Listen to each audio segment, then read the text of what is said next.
But understand this argument about words not mattering. The most important thing that we can do right now is to re-engage the American people in the process of governance, to get them excited and interested again in what works and what can work in our government, to make politics cool again and important again and relevant again. Don't tell me words don't matter. I have a dream, just words. We hold these truths to be self-evident, that all men are created equal, just words. We have nothing to fear but fear itself, just words, just speeches.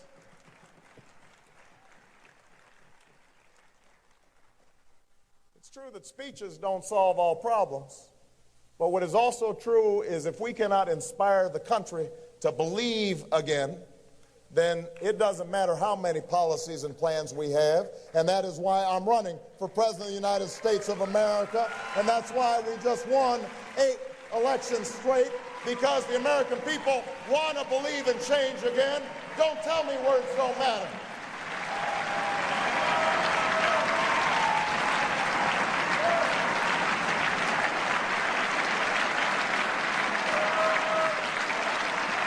Don't tell me ideals and inspiration don't matter. Don't tell me hope doesn't matter. It's fascinating to me to see lately my campaign criticized because I talk about hope too much. Oh, he's talking about hope again. He's so naive. He's so idealistic. His head's in the clouds. He's a hope monger. He needs a reality check. He's peddling false hopes. False hopes. False hopes. The notion is, apparently, that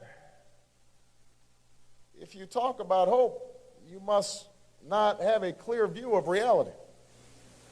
That you must just be, going around happy as can be, ignorant of those mean Republicans out there, all the barriers that stand in your way. Listen, it's true I talk about hope a lot.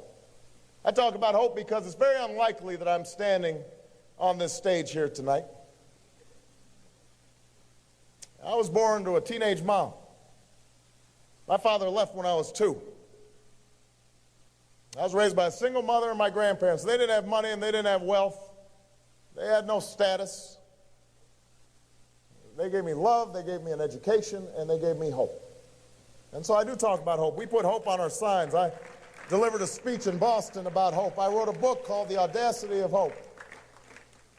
But this notion that somehow hopes are false, that implies that hope is blind optimism, that you're passive, that you're waiting and sitting back for good things to happen, that you're shirking from a fight. That's not what hope is. Hope is not blind optimism. Hope is not ignoring the challenges that stand in your way. I know how hard it will be to bring about change in this country. I know how hard it's going to be to deliver on universal health care. If it was easy, it would have already been done. I know how difficult it will be to bring about a sensible energy policy in this country. ExxonMobil made $11 billion this past quarter. They don't want to give up their profits easily. I know how hard it will be to alleviate poverty in places like inner city Milwaukee or the south side of Chicago. That poverty is built up over generations, over centuries. Same thing in the reservations. There's a long history there that we've never fully accounted for. I know how hard it will be to fix our schools because it's not just a function of money. It is a function of changing attitudes. We're going to have to change how we teach our children. We're going to have to change how we nurture them. We're going to have to parent. And changing culture is a hard thing. I know because I have fought on the streets as an organizer. I have fought in the courts as a civil rights attorney. I have fought in the legislature, and I've won some good fights. But I've also lost some fights because I know good intentions are not enough when not fortified with political will and political power.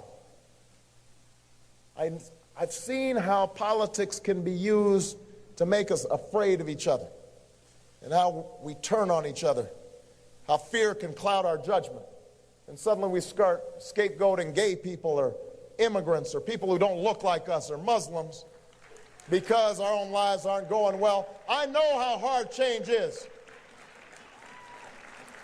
But Democrats, I also know this. That nothing in this country worthwhile has ever happened except somebody somewhere was willing to hope.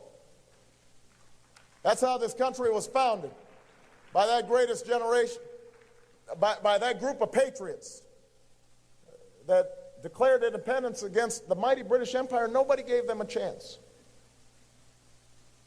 That's how slaves and abolitionists resisted that wicked system, and how a new president charted a course to ensure this country would not remain half slave and half free.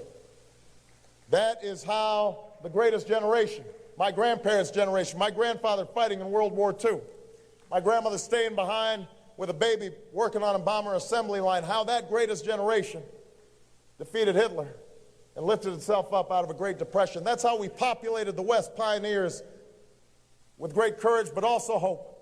That's how immigrants came from distant shores, uncertain about what they would find when they arrived, but knowing they wanted a better life for their children. That is how workers won the right to organize against violence and intimidation. That's how women won the right to vote. That's how young people traveled south to march and to sit in and to be beaten, and some went to jail, and some died for freedom's cause. That's what hope is. That's what hope is. Imagining and then fighting for and then working for what did not seem possible before. That's leadership. John F. Kennedy didn't look up at the moon and say, "Oh, that's too far. We can't go." False hopes. Martin Luther King didn't stand on the steps of the Lincoln Memorial and say, "Go home, everybody, the dream's deferred." False hopes. Y'all need a reality check.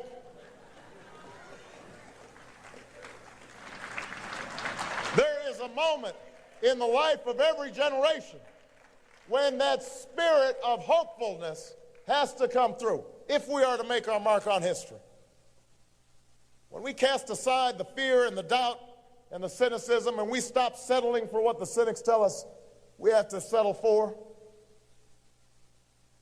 when we join together and we decide that we are going to roll up our sleeves and we are going to remake this country block by block, neighborhood by neighborhood, county by county, state by state, when we decide in our guts, when we are determined that our children and grandchildren deserve the same chances somebody gave us, when we make a determination and we are willing to fight on the basis of the conviction that we are going to keep the dream alive for those who still yearn for justice and still thirst for opportunity.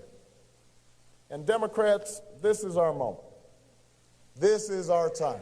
And if you will stand with me on Tuesday, if you vote for me on Tuesday, if you are willing to keep on marching and organizing and knocking on doors and making phone calls and attracting young people and getting old folks reinvigorated and getting the middle folks involved, I promise you we will not just win Wisconsin, we will win this nomination, we will win the general election, and together, you and I, we will change this country and we will transform the world. Thank you, Wisconsin. I love you.